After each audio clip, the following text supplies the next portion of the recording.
نبی پاک علیہ السلام نے فرمایا سورہ حشر کی آخری 3 آیات ہم نے فرمایا تم صبح پڑھو شام تک 70,000 فرشتے تمہاری بخشش کی دعا کریں گے۔ ترمذی میں حدیث موجود ہے۔ اور صبح پڑھو گے تو شام تک، اور شام پڑھو گے تو صبح تک 70,000 فرشتے بیٹھے ہیں تمہاری بخشش کی دعا مانگ۔ لوگ وظائف پڑھتے ہی نہیں۔ یہ خانقاہی لوگ ہیں ہم، جو سب سے پہلا وظیفہ جو ہم دیتے ہیں یہ پہلا سبق ہوتا ہے الف با تا سا ہے، تو جس نے اس کی پابندی نہیں کی اس نے آگے کیسے بڑھنا ہے؟ پھر کچھ لوگ کہتے ہوتے ہیں خاص کوئی وظیفہ بتائیں، تو میں کہتا ہوں سب سے خاص وظیفہ کلمہ شریف کا ذکر ہے، کیونکہ حضور نے فرمایا افضل الذکر لا الہ الا اللہ، یہ سب سے افضل ترین ذکر ہے جو اللہ کو پسند ہے۔ تو اب اذکار کریں، کچھ وقت بیٹھیں، مسنون ذکر، یہ تسبیح فاطمہ جو پڑھی جاتی ہے نماز کے بعد 33 بار سبحان اللہ، اور وہ بھی برسبیل تذکرہ اذکار دو ذرا صحیح پڑھی جائے۔ بعض لوگ تو ایسے مجھے تو نہیں سمجھ آتی کیسے وہ پڑھ لیتے ہیں 33 بار سبحان اللہ سبحان اللہ سبحان اللہ۔ کچھ تھوڑا سا آپ وقت دیں اس کو، کوئی 33 بار کہنا کوئی مشکل کام ہے؟ الحمدللہ الحمدللہ، تھوڑا تھوڑا آپ ٹائم دیں اس کو، اللہ اکبر کہیں، ذرا تھوڑا رکیں۔ 33 بار کوئی مشکل کام ہے؟ اور فضیلت اس کی اتنی ہے کہ فرمایا اگر کسی کے گناہ سمندر کی جھاگ کے برابر بھی ہوں تو یہ تسبیح پڑھنے والے کہ اللہ گناہوں کو معاف فرما دیتا ہے۔ تو مسنون اذکار جتنے بھی ہیں، اور ہمارے تو شجرے میں جتنے ذکر لکھے ہیں نا ہمارے بزرگوں نے، وہ سارے وہی ہیں جو حدیث پاک میں موجود ہیں، سارے حدیث پاک والے وظائف اعلیٰ حضرت بریلوی رحمۃ اللہ علیہ کے ایک ایک پر ہم حوالہ پیش کر سکتے ہیں جو ہم شجرے میں دیتے ہیں۔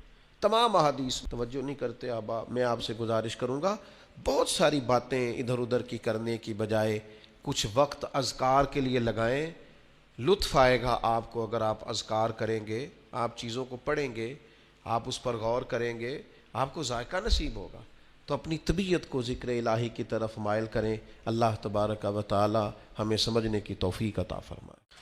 تھوڑا سا بھی ذکر نہیں کر پاتے، باقی ساری گپ شپ ہی کرتے رہتے ہیں، تو اپنے آپ کو اس کا عادی بنائیں۔ کچھ تسبیحات، کچھ اوراد و وظائف، میں اکثر دوست سوچتا ہوں کہ جن وظائف کے نبی پاک علیہ السلام نے اتنے بڑے بڑے فضائل بیان کیے ہیں، لوگ ان کو بھی نہیں پڑھتے۔ لا حول ولا قوت الا باللہ العلی العظیم۔ حضور فرماتے ہیں یہ اللہ کے عرش کے خزانوں میں سے خزانہ ہے۔ بخاری مسلم میں حدیث ہے، فرمایا 2 کلمے ایسے ہیں زبان سے کہنے آسان ہے، میزان میں جب تلیں گے تو وزن بہت زیادہ ہوگا، اور حبیبتان الی الرحمن، فرمایا یہ دونوں کلمے تمہارے رب کے محبوب ہیں، اللہ کو پیارے ہیں۔ یا رسول اللہ کون سے؟ فرمایا سبحان اللہ و بحمدہ سبحان اللہ العظیم۔ کتنی اللہ کے محبوب نے ان 2 کلمات کی صلاۃ کے بعد اللہ تعالیٰ نے قرآن مجید میں ارشاد فرمایا کہ انا انزلناہ فی لیلۃ القدر، فرمایا بے شک ہم نے اس قرآن پاک کو لیلۃ القدر میں نازل کیا ہے، قدر والی رات میں نازل کیا۔ وما ادراک ما لیلۃ القدر، قرآن مجید کے انداز پر غور فرمائیں۔ فرمایا تم کیا جانتے ہو کہ لیلۃ القدر کیا ہے؟ تمہیں کیا خبر ہو کہ لیلۃ القدر کیا ہے؟ اس کی اہمیت دیکھیے۔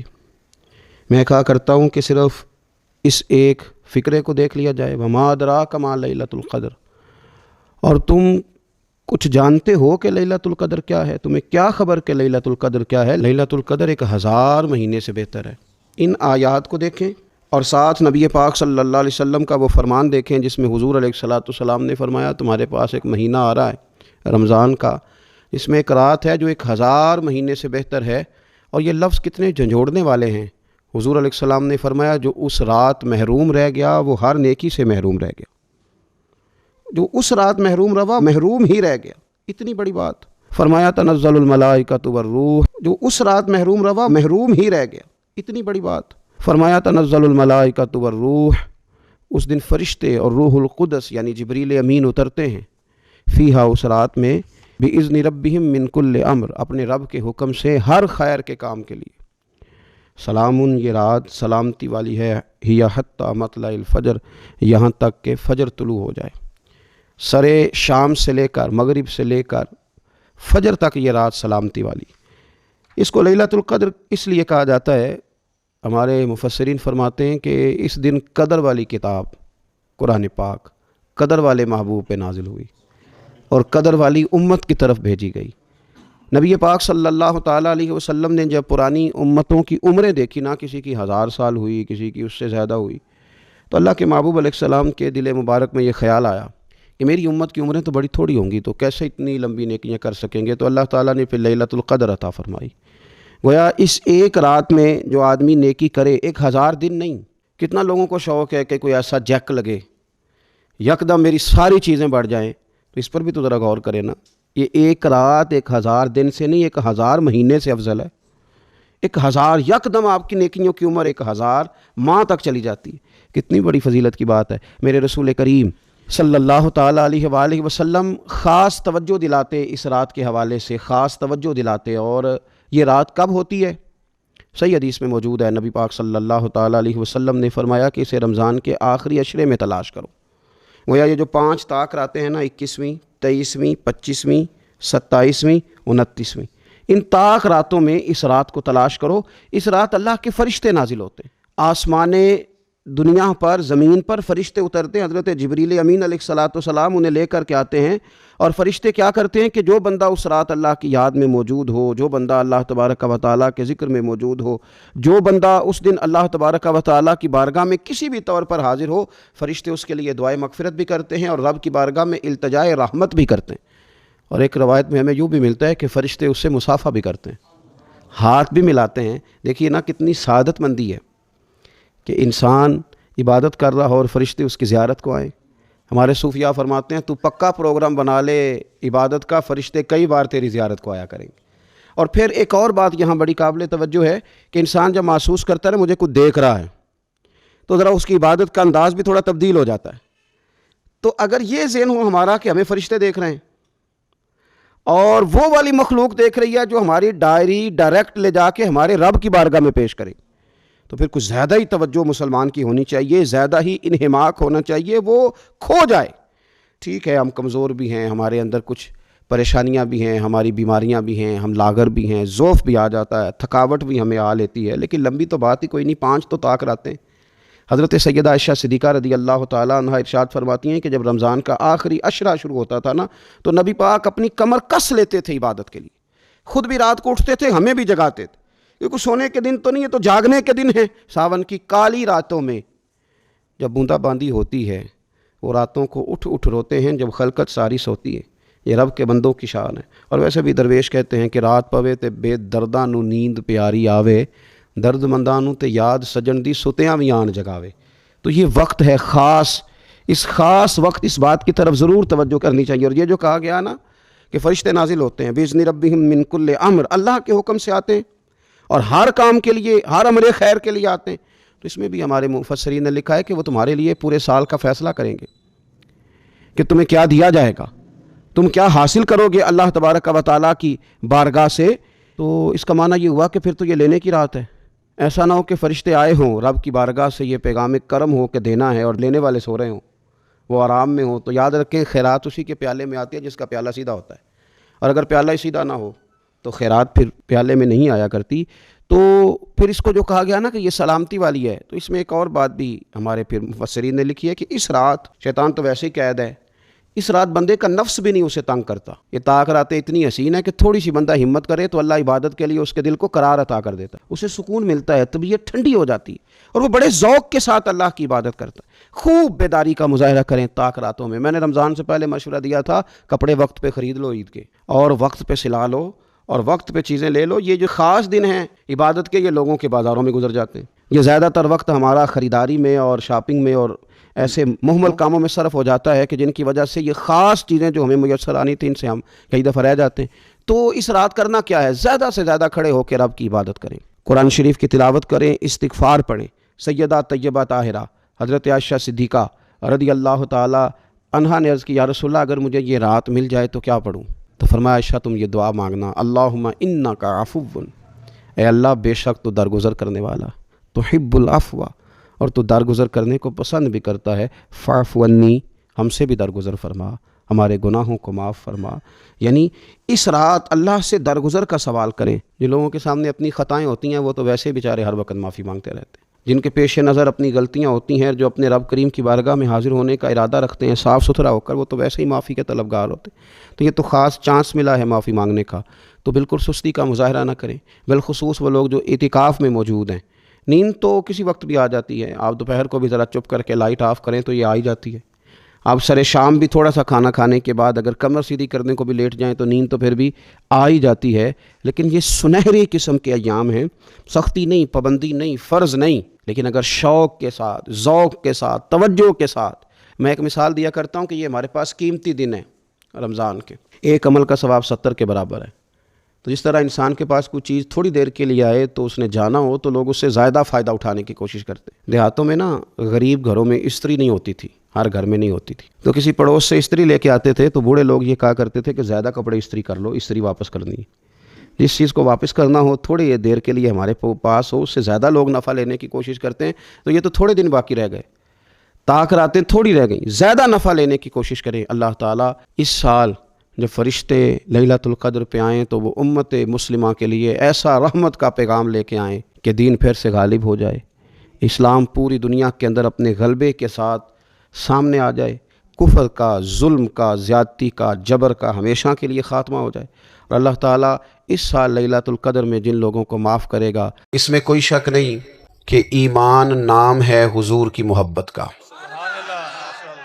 محبت مصطفیٰ کریم صلی اللہ تعالیٰ علیہ وسلم ایمان کی جان ہے، اور یہ دین اسلام کا بہت بڑا انعام ہے کہ وہ کہتا ہے کہ حضور سے پیار کرو، اس لیے کہ جب نبی پاک سے محبت ہو جاتی ہے تو زندگی ویسے ہی آسان ہو جاتی ہے۔ اے عشق تیرے صدقے جلنے سے چھٹے سستے، جو آگ بجھا دے گی اب وہ آگ لگائی ہے۔ کیا ہوتا ہے کہ انسان کے لیے زندگی آسان ہو جاتی ہے۔ میں نے عرض کیا تھا کہ پتہ ہی نہیں چلتا کمانڈر ان چیف کون ہے۔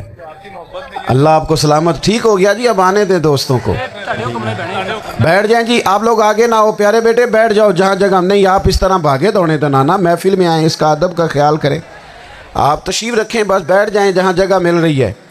جو دوڑ کے آ رہے ہیں یہ اطمینان سے آئیں گے تو باوقار لگیں گے۔ اللہ آپ کو سلامت رکھے، برکت دے، ماشاءاللہ، اللہ تعالیٰ آپ کو برکات دے۔ اوہو یہ اتنا مجمع کنٹرول نہیں ہوتا، کوئی بات نہیں، وہ انجی ہوتا ہے ہر روز تھا۔ نعرہ تکبیر، نعرہ تکبیر، نعرہ رسالت، نعرہ بس جی بیٹھ جائیں، اب تشریف رکھیں، جلدی سے بیٹھ جائیں جی، آپ جو کھڑے ہیں یہ غلط کر رہے ہیں، ایک سیکنڈ سے پہلے بیٹھ جائیں، فٹافٹ فیصلہ کرنے میں اتنی دیر، لو جی ماشاءاللہ ٹھیک ہو گیا۔ اب آپ توجہ، بولے نہیں جی، اب بولنا سوء ادب ہے، بولے نہیں، بڑی مہربانی، اطمینان سے بات سنیں۔ نبی پاک علیہ السلام کی جو محبت ہے نا، وہ انسان کے لیے زندگی کو آسان کر دیتی ہے۔ حضور سے پیار ہوتا ہے نا تو بندہ نفرت کرنی ویسے ہی چھوڑ دیتا ہے، حضور سے پیار کرتا ہے، ہرس ہوس لالچ ویسے ہی نکل جاتا ہے۔ جب حضور سے محبت ہو جاتی ہے، نماز پڑھنا، درگزر کرنا، درود شریف پڑھنا، قرآن پاک پڑھنا، دین کی خدمت کرنا، حتیٰ کہ جان دینا بھی آسان ہو جاتا ہے۔ نبی پاک علیہ السلام کی محبت انسان کو کبھی بھی پریشان نہیں ہونے دیتی، الجھنے نہیں دیتی، تازہ دم رکھتا ہے حضور کا پیار۔ شرط یہ ہے کہ محبت صحیح ہو، اصلی ہو، باطن میں ہو، یہ آپ کو، آپ کے ذہن کے اندر کبھی بھی کسی بدبو کو نہیں آنے دے گی، طبیعت کو تازہ دم رکھے گی، سکون میں رہیں گے۔ لیکن نبی پاک علیہ السلام کی محبت کے کچھ تقاضے ہیں، ان تقاضوں کو سمجھنا پڑے گا۔ بالخصوص امت اس وقت جس جگہ پہ کھڑی ہے، آپ دیکھیں کہ اتنی بربریت اور اس جیتے جاگتے دیکھتے ماحول میں کہ جس میں ہر چیز کیمرے کی آنکھ دیکھ رہی ہے، اس میں اس قدر زیادہ اسرائیل کی جارحیت، اس کے جواب میں 2-3 تازیانے ہیں، وہ سمجھنے والے ہیں۔ ایک ہے کہ میں کوئی جذباتی بات کروں گا، آپ اس کی تائید کر دیں گے۔ ایک ہے کہ پہلوؤں پر غور کرنے کا وقت ہے کہ اتنے کٹھن ماحول میں بھی اگر مسلم امہ کے لیڈر بیدار نہیں ہو رہے تو آپ کو پس منظر سمجھنا پڑے گا کہ ہم نے نبی پاک کی محبت کے تقاضوں کو نہیں سمجھا۔ حضور سے محبت ہے نا تو پھر نبی پاک کو تو سادہ طرز زندگی پسند ہے، حضور کو تو پسند نہیں ہے۔ اللہ کے محبوب نے تو دعا مانگ کے فقیری لی اللہ تعالیٰ سے، آپ کو پتہ ہے جب بندہ بہت زیادہ آسانیوں میں چلا جاتا ہے، بہت زیادہ اس کے پاس سہولیات ہو جاتی ہیں، اس کا مرنے کو دل نہیں کرتا۔ خود نبی پاک علیہ السلام نے فرمایا قیامت کے قریب کافر تم پر جھپٹیں گے جس طرح بھوکے لوگ کھانے پر جھپٹتے ہیں۔ حضور کیوں، ہم تھوڑے ہوں گے؟ فرمایا نہیں، تمہیں دنیا سے محبت ہو جائے گی اور موت تمہیں بری لگے گی۔ اتنے بڑے بڑے بنگلے، عالی شان محلات، کس کا چھوڑ کے مرنے کو جی چاہتا ہے؟ معاذ اللہ۔ نبی پاک کی محبت کا تقاضا سمجھو، ایسا نہیں کہ وہاں دولت آئی نہیں۔ حضور تو فرماتے ہیں کہ اللہ نے خزانوں کی کنجیاں میرے ہاتھ میں رکھ دی ہیں، لیکن میں نے عرض کیا مالک ایک وقت روٹی دینا اور ایک وقت کا فاقہ دینا۔ کنجیاں خزانوں کی اللہ نے دی۔ جب تک آپ اپنا طرز زندگی، یہ جو بہت دنیا کا پیار ہے نا، بہت زیادہ مرنے کی ہرس، یہ بہت زیادہ جینے کی ہرس، تو اللہ تعالیٰ نے قرآن پاک میں یہودیوں کا طریقہ بیان کیا کہ وہ کبھی مرنے کی تمنا نہیں کریں گے کیونکہ جینے کی ہرس رکھتے ہیں۔ نبی پاک علیہ السلام کے غلاموں، طرز زندگی جب تک سادہ نہیں ہوتا اور جب تک یہ دنیا کے جھمیلوں سے کسی کو دولت دے کر پیچھے کر دیا جاتا ہے، کسی کو عہدہ دے کر چپ کرا دیا جاتا ہے، کسی کو اقتدار دے کر چپ کرا دیا جاتا ہے، رسول اللہ صلی اللہ علیہ وسلم کے سچے غلام، انہیں ایک بات کی سمجھ آ گئی تھی کہ ہمیں ہمارے رب نے کہا ہے قل ان کنتم تحبون اللہ فاتبعونی یحببکم اللہ۔ اے محبوب آپ ان سے فرما دیں اگر رب سے محبت کرنا چاہتے ہیں تو آپ کی پیروی کریں، اللہ خود ان سے محبت فرمائے گا جب رب بھی ان کا ہو جائے گا، جب رب بھی ان کا کی محمد سے وفا تو نے تو ہم، یہ جہاں چیز ہے کیا، یہ لوح و قلم تیرے ہیں، اس کا کیا مطلب ہوا؟ لوح و قلم، قلم لکھتی ہے نا تقدیریں، مقدر فیصلے، تو لوح و قلم تیرے ہیں، اس کا مطلب یہ ہے کہ پھر رب کریم تیرے اوپر فضل کرے گا، اور وہ جن فیصلوں کی امت کو دیانت سے چاہت ہے اللہ اپنے فضل سے وہ فیصلے فرمائے گا۔ جب تک زندگی حضور کی غلامی کی طرف نہیں جاتی وہ اللہ تعالیٰ کی تائید نہیں پاتی۔ حضرت عبداللہ ابن حذافہ رضی اللہ تعالیٰ عنہ کو رومیوں نے قید کر لیا تھا، اور جب رومی آپ کو قید کر رہے تھے، پکڑ رہے تھے، جنگ میں کچھ موڑ ایسا آ گیا کہ بظاہر مسلمانوں کے قدم پیچھے ہٹ رہے تھے، تو 1000 آدمی نے، 100 آدمی نے مل کے آپ کے گرد گھیرا ڈالا اور بڑی مشکل سے آپ کو گرفتار کیا۔ جب بادشاہ کے سامنے لے گئے نا تو بادشاہ سے اس کا سپہ سالار کہنے لگا کہ بندہ ضائع کرنے والا نہیں، یہ بات سمجھیں آپ، ہماری طبیعت کے مطابق جو بندہ پورا نہیں اترتا ہم ضائع کر دیتے ہیں۔ حالانکہ اگر آپ کو مخالف صف میں بندہ کام کا نظر آئے تو آپ غور فرمائیں کہ یہ ہمارے قافلہ محبت میں کیسے شامل ہو سکتا ہے، اس کے لیے جد و جہد کریں تاکہ اس سے کام لیا جا سکے۔ اس نے کہا، روم کے بادشاہ نے، بندہ ضائع کرنے والا نہیں، وزیر نے کہا بادشاہ سے، اس نے کہا کیا کریں، کچھ ایسا کریں کہ یہ معاذ اللہ ہمارے دین میں آ جائے۔ اور قرآن مجید نے واضح کہہ دیا ہے کہ یہودی اور عیسائی تم سے راضی نہیں ہو سکتے حتی تتبع ملتہم، جب تک کہ تم ان کے دین کی پیروی نہ کرو، ان کو کسی طریقے سے معاذ اللہ عیسائی بنایا جائے۔ تو بادشاہ کہنے لگا 2-3 چیزیں ہیں جس سے کوئی بندہ بھی خریدا جا سکتا ہے، کر لیتے ہیں بات۔ اس نے سب سے پہلے حضرت عبداللہ ابن حذافہ سے کہا کہ جتنے پیسے آپ کہیں گے آپ کو ملیں گے، آپ اس دین میں آ جائیں معاذ اللہ۔ تو حضرت عبداللہ ابن حذافہ نا، کچھ لوگ بڑے سیانے ہوتے ہیں، بردبار ہوتے ہیں، بعض باتوں پر غصہ نہیں کرتے، ہنستے ہیں۔ حضرت عبداللہ ابن حذافہ ہنس پڑے، فرمانے لگے تجھے کس نے بادشاہ بنایا، تو بڑا بیوقوف آدمی ہے۔